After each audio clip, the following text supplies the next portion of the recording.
And so you will find many leaders that mature in their leadership and get better at it. And so in this sense, become more successful with more experience, more polish, more moderation, things of that. Whereas, I mean, there'd be many young people that when they were young, they were compellingly good, but at the same time just didn't know how to get people on side. And so managed to alienate large numbers of people. But as they got the hang of it, were able to bring people with them. And so in that sense, they became, the leadership skills set got better for them. In this sense, there may be a distinction between sort of immature or underdeveloped leaders and leaders that have developed a certain maturity with how they handle things and so on. So in this sense, leaders aren't necessarily just born that way and just kind of manage. They may actually have their own challenges getting to be good leaders. In this sense, almost all leaders have inadequacies that get in the way of the way they do things. So it doesn't look like it from history, but that's because an image of a leader was that they sort of did it seamlessly. But the real story of leaders, actual human beings trying to provide leadership, is that they're ill-suited to many of the leadership challenges and have to get themselves ready for it. That they're not necessarily born for it and it comes easily to them. A lot of people will have struggled to get better at what's involved in it. And so the images of leaders as just making it look easy is real. I mean, there are leaders that sort of make it look easy. But the reality is that most leaders do not find leadership easy. They find it actually quite challenging to themselves and aren't good at aspects of leadership. Doesn't mean they shouldn't provide it, but it is really a struggle for them. For instance, just even simple things like remembering people's names. That's one of the very hard things for leaders, and yet many politicians would have people that work for them that tell them who people's names are and who they are and brief them and so that they can act like they can remember who they are. So that when they come into a room they could say, well, this is such and such, and then they'll remember a little bit about them and shake their hand and convince people, oh, I know about you and you count and everything, when it's all a bit choreographed to make the politicians seem attentive and so on. And they have minders that sort of brief them all the time. Well, that's Ken. You remember Ken, he was, blah, blah, blah. And so they'll brief you on Ken, and then when you see Ken, you say, hi, Ken, how are you? Great to see you again, but they'd have to be pointed that this is Ken. You just spoke to the wrong Ken,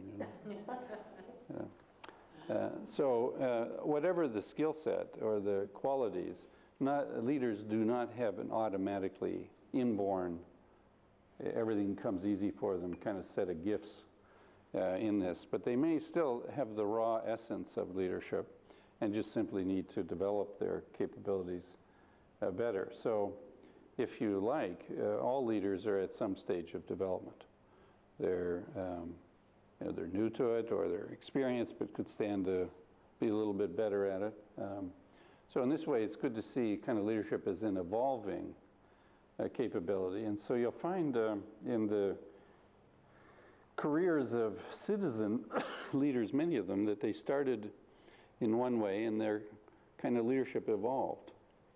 As life went on and they started taking on other roles and things like that, So you would have people described, for instance, as elder leaders, kind of leaders that play a role then as an elder in a kind of movement or something. And so they, but at some point they were sort of the young Turks, part of a wave, a faction or something like that.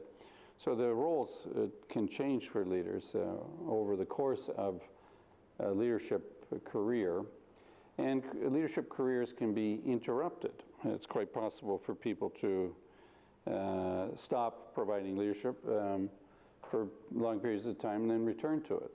So there is no particular automatic leadership career. It's idiosyncratic to the particular leader.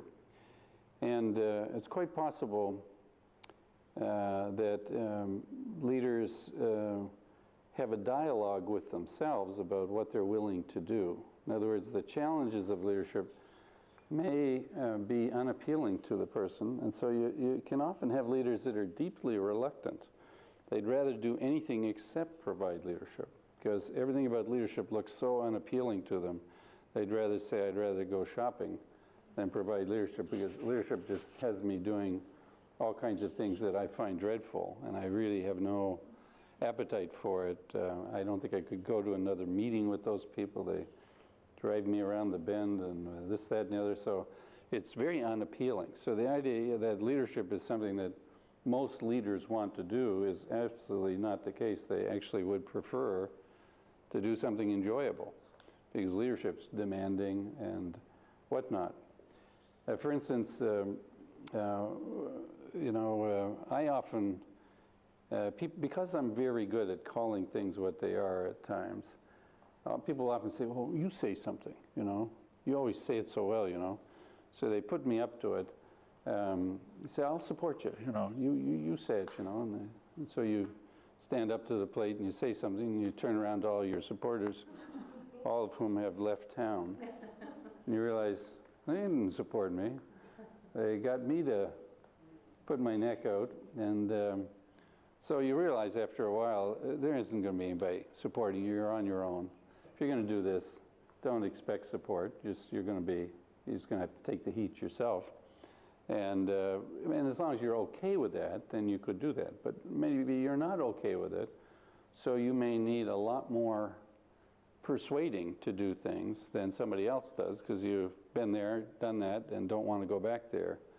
So there's a constant dialogue within people about leadership, to whether they want to do it and whether it's worth it, and all kinds of pros and cons, that they struggle with. And it wouldn't be unusual for some people to have adverse periods that really turn them off, and from providing leadership, it was just too difficult. And so they have the innate capacity of leadership, but do not have the will for leadership at that point. They have the talent, but they don't have the resolve. And and they can lose the resolve too. You need to kind of at times talk yourselves into taking on something, because you know exactly what you're getting yourself into, and you really have to be sure this is something you want to take on.